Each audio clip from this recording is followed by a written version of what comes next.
Today's episode is a deep dive into something that sits at the intersection of influence, emotion, and algorithms, the psychology behind marketing. And to help us unpack that, I've got an incredible guest who brings both science and strategy to the table. Naina Agarwal is a psychology student who carved out a space in the marketing world by applying real psychological principles to content and branding. Welcome to the show, Naina. Super excited to have you. So let's start at the beginning. How did you, as a psychology student, get into marketing in the first place?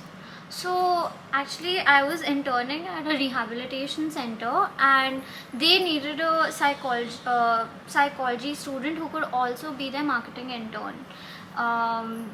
Since the opportunity was open, and I was someone who was always having a very active social media presence, I asked them if I could volunteer, and that's what helped me get into it. As I started learning more about how psychology can be used into marketing, I just kept growing in the field until there was a point where I was only working in a marketing agency using my psychology tactics, you could say, and I became the content head.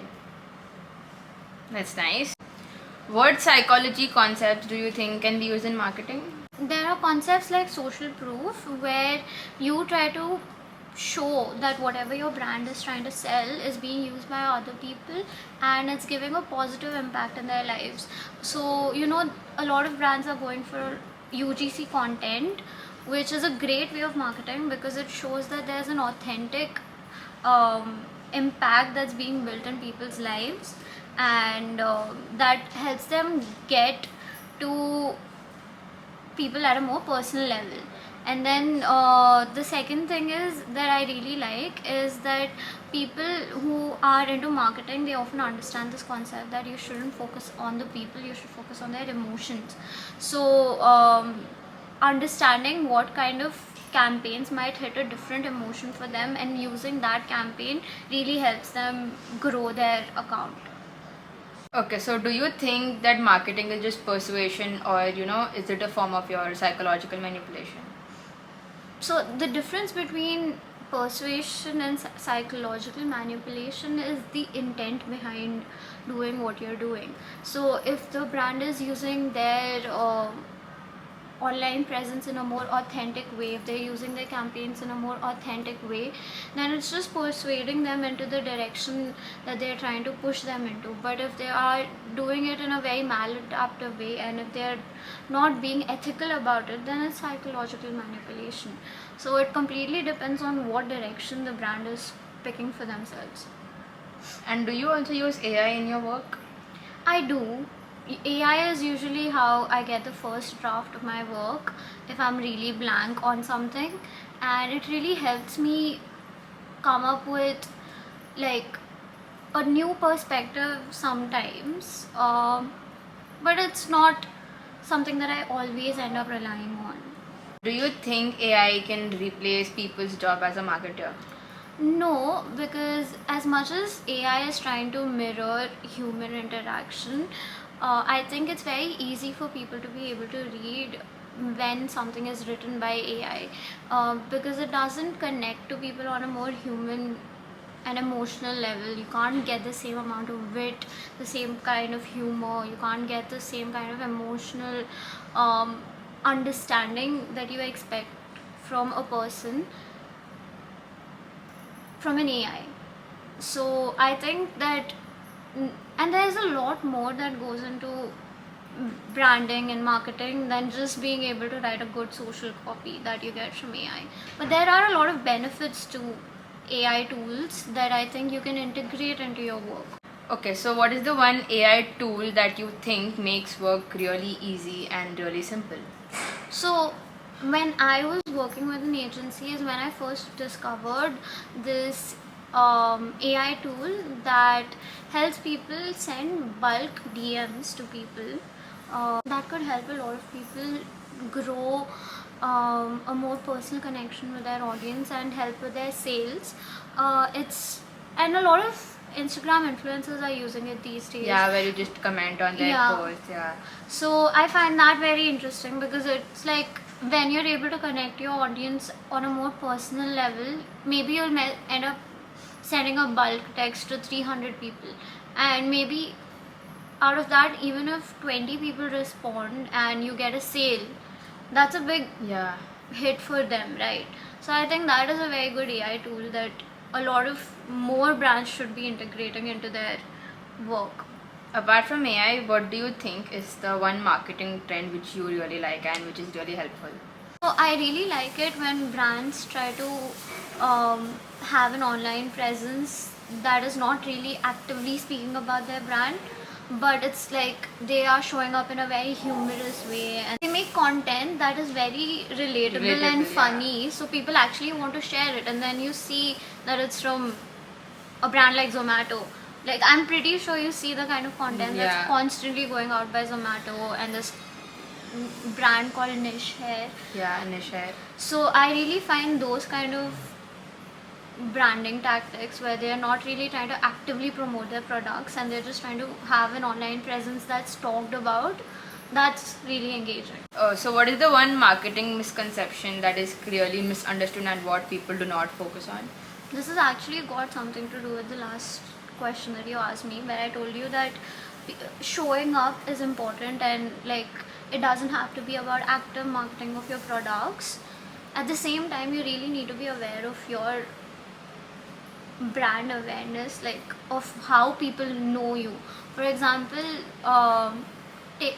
what I believe in is not all publicity is good publicity, even though they try to portray it that way, and you've heard that line a million times.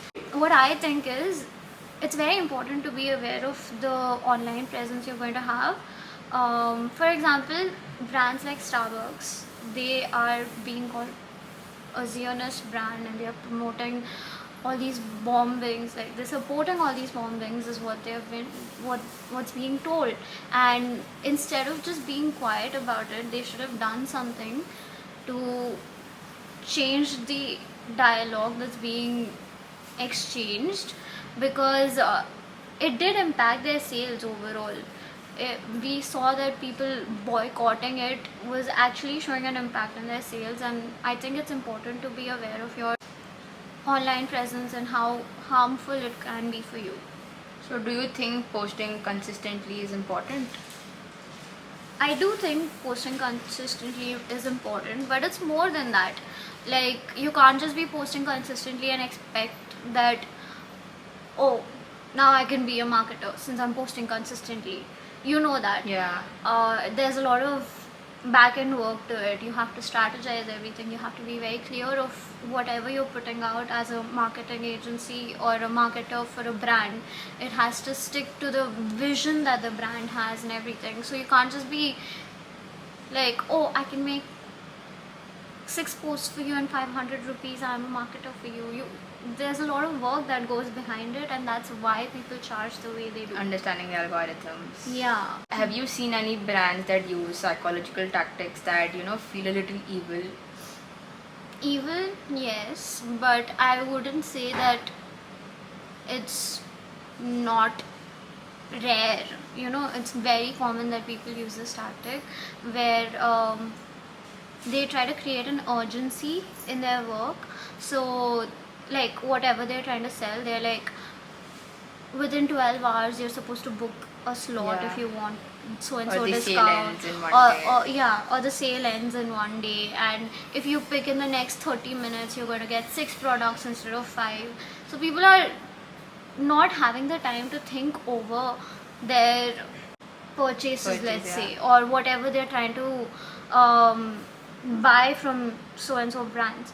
And I think it's a little evil because you're just pressuring them into it To buy the product. Yeah, and then when sometimes there are a lot of brands that just keep like cold messaging you on WhatsApp. They're constantly sending it it's so to you. annoying. Sometimes it's annoying, and at the same time, they do it because they're like, oh, we should be remembered by these people. But at the same time, it's like you're being love bombed by Zomato, constantly being like, hi, I miss you. So Yeah. that's when I find it a little evil, because although it all makes sense, it's like you can be a little more ethical about the way you decide to do things. So, what's the one thing that you recommend that brands do more often, to connect with people more authentically? One thing I personally really like is when brands try to show their behind the scenes work of what they are putting into, like, whatever they're trying to come up with. There was this app called Cherry that Yeah, recently came yeah. up, and what was very engaging for me was every time they were trying a new tactic or trying something new, they would make a reel about it and post about it, and it just kept me hooked. Like, I wanted to see them grow because I saw them trying to grow since day one. It makes you feel more connected to the Yeah. brand. Yeah, exactly. So I find that like a very good tactic when you're trying to connect with your audience, to show them how not just things that work out for you, but also things that might have not worked out for you. Show them your process so they feel more connected to you and they want you to grow as much as you are. Yeah. Okay, so before we end, I have this question where what do you think, who makes the more money? Is it a psychologist or a marketer? That's a good question, but you have to keep in mind that psychology is a healthcare service and marketing is a different industry completely. But that being said, you are going to you are if you're integrating psychology and marketing, you're getting a lot of good results. The same way, if you integrate marketing into psychology, into your career as a psychologist, you're going to see so much growth.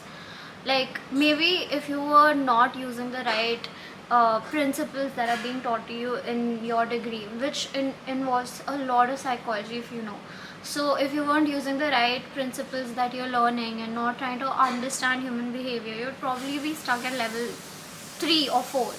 But then using all these things, you can grow high. The same way, maybe as your audience grows and your demand grows, you could, and your experience grows, you'll be able to charge people more. And there are a lot of other things that people, psychologists, are using these days, where they're having a lot of group sessions, they are having their own self-help kits and stuff that they're using to market themselves.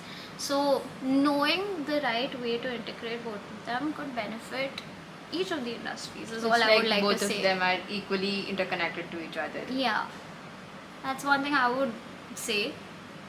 It People in marketing can earn so much, like, If they use the right psychological right, tactic. yeah. And but I wouldn't say that unless you have that amount of experience, a psychologist could earn that much. But you go into psychology with a purpose of helping people, so that's why I think doesn't have the same goal or impact in the end for the person. Thank you so much for coming to my show. It was great having you. Great having this conversation with you. Anytime.